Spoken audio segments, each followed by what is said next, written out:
देखिए, आपराधिक घटना घटित होना और उस घटना का रोक नहीं पाना कोई लॉ एंड ऑर्डर प्रॉब्लम नहीं है, जहाँ तक मैं समझता हूँ।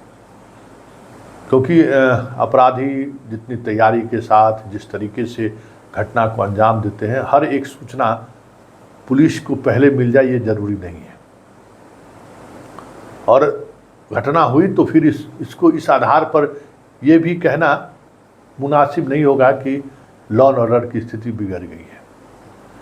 लेकिन घटना जिस तरीके से घटित हो रही है और जिस स्तर पर घटित हो रही है और जिस गिरोह का नाम सामने आ रहा है या जिस अपराधी का नाम सामने आ रहा है, और जब उस अपराधी के बारे में जब चर्चा होती है और जब तथ्य सामने आता है उस अपराधी से जुड़े हुए मामले का, तब कहा जाता है कि जंगल राज फिर से वापस आ गया।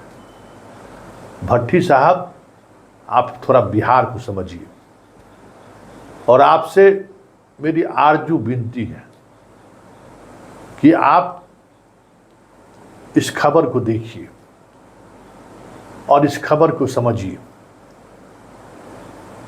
कि इस आपके बिहार में हो क्या रहा है।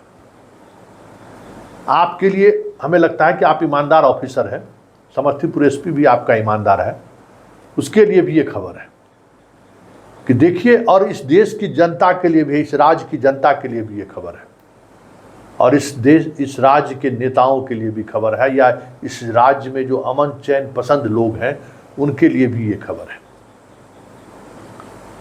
रोसड़ा में एक घटना घटी है। नगर परिषद के उपाध्यक्ष के पति की हत्या हुई है, जो इससे पहले भी खुद नगर परिषद का उपाध्यक्ष था, और इस बार उसकी डायरेक्ट इलेक्शन जब हुई तो उसकी पत्नी चुनाव जीती है। इसमें कहीं से कोई संदेह नहीं है कि नगर परिषद का पति अरुण महतो भी अपराधी प्रवृत्ति का था, और वो भी एक अलग तरीके का सिंडिकेट शहर में चला रहा था। शहर को, अगर रोसड़ा शहर को देखें तो रेलवे लाइन के आसपास के इलाके में जो एक 2-3 वार्ड हैं नए, जिसमें अनुमंडल वगैरह सब है, उस इलाके में जितनी भी ज़मीन की खरीदारी और बिक्री होती थी, बिना अरुण महतो को कमीशन दिए हुए आप वहाँ पर न घर बना सकते थे और ना ही आप ज़मीन खरीद सकते थे। ये अरुण महतो की तस्वीर है, देख लीजिए गौर से, जिसकी हत्या हुई है। और हत्या में जिसका नाम आया है, और अरुण महतो समझ जाए कि अरुण महतो की इस तरह के अपराधी प्रवृत्ति रहा है, लेकिन पुलिस कभी एक शराब मामले में भी हाल में गिरफ्तार किया था, लेकिन पूरे शहर को मालूम है कि ये आदमी किस तरीके से आम लोगों को परेशान करके रखा है। इसी का पड़ोसी है जो मराया है अरुण महतो, उसी के पड़ोसी हैं रमेश पूर्वी जी, रोसड़ा कॉलेज के प्रोफेसर रहे हुए हैं। उनके 3 बेटे हैं, तीनों बेटे अच्छे अच्छे पद पर देश के अलग अलग राज्यों में नौकरी कर रहे हैं, अच्छे पद पर, मतलब गजेटेड ऑफिसर है। उसमें से एक बेटे को अरुण महतो के हत्याकांड में अभियुक्त बनाया गया। रोसड़ा के मतलब शहर में जमीन के मामले में ये जमींदार परिवार है। इसके जमीन पर बिक्री ना हो, इसकी ज़मीन की अगर बिक्री अगर हुई तो उसमें रंगदारी लिए बगैर कोई मकान नहीं बना सकता है। अरुण महतो ये काम करता था, और कितनी शिकायतें थाना पर गई होगी इसका अंदाज़ा नहीं है। और ये दौर आया कि लोग शिकायत करना छोड़ दिए। ये अरुण महतो का चरित्र है।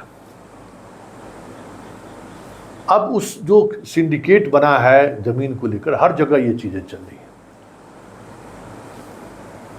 दूसरा जिसका नाम अरुण महतो हत्याकांड में सामने आया है, जरा इसकी तस्वीर देखिए, ये है बबलू सिंह।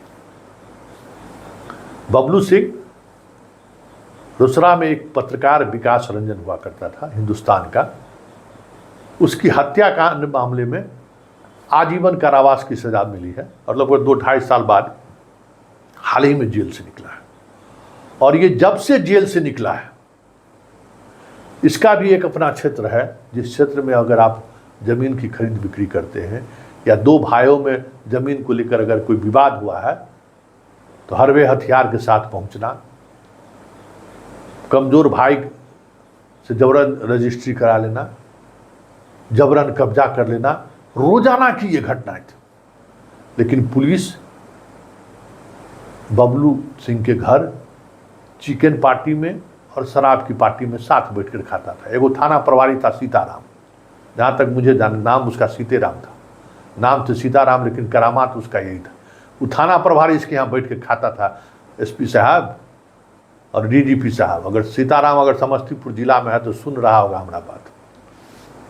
बैठ के इसके यहाँ बबलू सिंह के यहाँ खाता था। कई बार हमको लोग फ़ोन करके बोला कि देखिए बैठ कर खाया था, लेकिन हम इंतजार कर रहे थे कि कुछ चीज़ें हों इस तरीके से, तब उसके बाद इन लोगों से पूछा जाएगा कि क्या किया जाए आपके साथ। तो ये बबलू सिंह है। और जो भी गलत नेटवर्क, शराब से लेके ज़मीन कारोबार, इस नेटवर्क का एक स्तंभ ये भी है, ये भी इस खेल में शामिल है। रुसराम, आप समझ जाइए, आजीवन कारावास, हत्या के मामले में सजा हफ्ता, उसके अलावा भी दर्जनों केस है। वो शहर में इस तरीके से गुंडागर्दी कर रहा है और प्रशासन खामोश है। तो कोई अमन चैन पसंद आदमी, शांति प्रिय आदमी कैसे साहस कर सकता है थाना पर जाकर बैठने के लिए? कोई साहस कर सकता है इसके खिलाफ कंप्लेन करने के लिए, जब थाने प्रभारी उसके घर पर बैठ के मुर्गा खाता है, दारू पीता है? तो नहीं कर सकता है। तो डीजीपी साहब जरा सुन लीजिए, गौर कर लीजिए, पता कर लीजिएगा, आम लोगों से पूछ लीजिए। अब एक तीसरा चेहरा देखिए, ये चेहरा है जो इस बार चुनाव लड़ रहा और अध्यक्ष का चुनाव लड़ा। उस चुनाव में ये, इसकी पत्नी चुनाव लड़ी, हार गया। नाम इसका राजा झा है। ये एक जज के बेटे की हत्या मामले में आजीवन कारावास की सजा इसको मिल चुकी है। हत्या क्यों कर दिया? उस जज साहब का बेटा की जिस लड़की से शादी हुई, इस लड़की को से अभी शादी करना चाहता था, या जो भी रिश्ता रहा हो उस पर वो चर्चा करने का कोई मतलब नहीं रहा। ससुराल बेचारा वो लड़का आ रहा था सुबह सुबह, उस लड़की के घर के सामने में गोली मार दिया। उस मामले में आजीवन कारावास की सजा मिल गई। कई बरस के बाद ये जेल से छूटा है, अब समझ लीजिए। और जेल से छूटने के बाद ये लगातार क्राइम कर रहा है, लगातार किसी के घर पर चढ़ के गोली चला देना, किसी के घर पर चढ़ के जबरन कब्जा कर लेना। 30, 40, 50 लड़कों का टीम इसके पास है। शराब का सिंडिकेट चलाना, फोन कीजिए शराब घर पर पहुंच जाएगा। थाना के ठीक सामने इसका घर है, मतलब थाना के बाजू में, मतलब जो रोसड़ा थाना है डीजीपी साहब, उसके बाजू में इसका घर है। मतलब थाना प्रभारी अगर सो के उठेगा ना तो इसके घर के लोगों से मुलाकात हो जाएगी, समझ जाइए। और हर महीने थाना प्रभारी से इसको कोई पैसा पहुंचाता था। एक सप्ताह पहले भी इसके घर पर रेड हुआ है, 10 दिन पहले रेड हुआ। और रेड होने के बाद सब लोग भागा, और कल होके लोग देखता है ठीक थाना के सामने में कुर्सी लगा कर बैठा हुआ है बगल के मकान में। तो लोगों को क्या लगेगा कि क्या हो रहा है भाई? इतना बड़ा अपराधी अपराध कर रहा है और फिर वो थाना प्रभारी या थाना उसको पकड़ नहीं रहा है। वारंट है, गिरफ्तारी वारंट है इस पर, लेकिन आज तक तामिला नहीं हुआ। डीजीपी साहब समझ जाइए। अब देखिए कहाँ, किस स्तर पर जंगल राज पहुंच गया है। सुखिए, इसी को जंगल राज कहते हैं। अब एक और चेहरा हम आपको दिखाते हैं, ये है देवा पंजियार। आजकल ये भी जो है जमीन के कारोबार में बबलू सिंह के साथ घूम रहा है। बबलू सिंह का लठीतगिरी ये कर रहा है। राजा झा से भी कुछ चीज़ें चल रही हैं इसका। ये जो आपका है देवा पंजियार, बिहार पुलिस का टाइगर मोबाइल, रोसड़ा थाना का जो टाइगर मोबाइल था, उस टाइगर मोबाइल को गोली मारकर उसका पिस्टल छीन लिया। सरेआम और इस मामले में इसको आजीवन कारावास की सजा मिल चुकी है, ये भी जमानत पर बाहर है।